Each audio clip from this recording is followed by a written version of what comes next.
stove is in.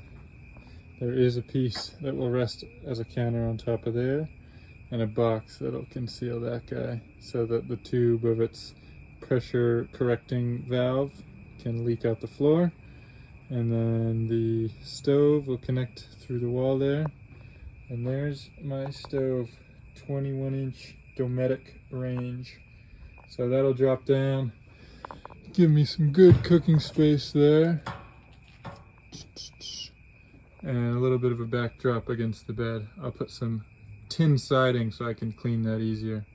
We're in business, and the sink got done today. Foot pump there, nice and easy.